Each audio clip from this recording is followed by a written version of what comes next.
A new report from the United Nations says Afghanistan's Taliban rulers are carrying out public executions, stonings, and other types of punishment.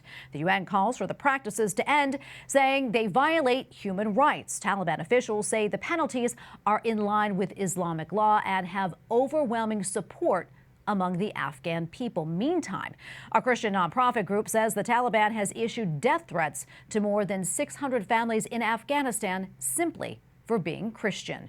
We go now to John Heerema, the CEO of the Christian nonprofit Biglife. John, great to be with you. First off, let's talk more about this. What stood out the most to you about this UN report?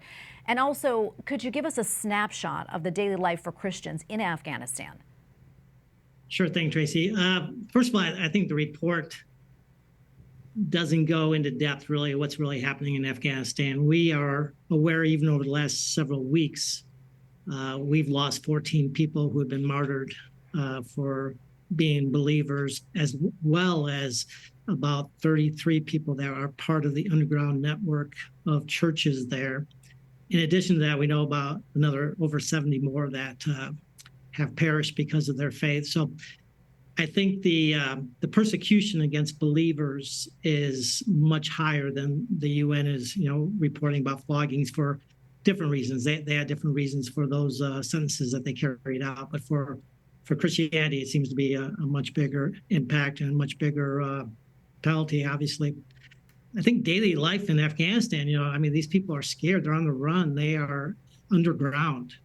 Taliban is going door to door looking for anything that would link somebody to Christianity, whether that's a Bible in their home or a cross or anything would give them reason to sentence somebody to death and kill them. Mm-hmm. So it's just, chaos leads to opportunity. We're hoping and continuing to praying that, as we've seen in the past, that this is a crisis that leads to opportunity moving forward.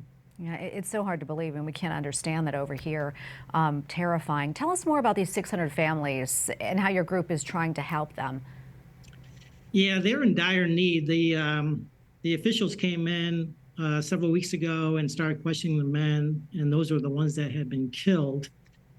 In the past, they have spared the women and children, but unfortunately now they seem to be attacking them as well. So the only help that, is the advantage right now is getting them out of the country. And, the prices have been gouged to a way that's becoming very, very difficult. We were able to move over 50,000 people, in the last year and a half for about a total of $5 million. Now for these families right here, which is, a little bit over 8,000 people, it's almost the same price, $4.5 million just to get them out of the country because of the way the prices have been gouged. So, the idea is to get them out of the country, help them get to a point where they can be self-sustaining, make sure they have the proper paperwork so they can get jobs in their new areas and move on from there. But it's a desperate situation right now. Yeah, it really is. I know there's other work that you do in Afghanistan as well. Can you talk to us about all that?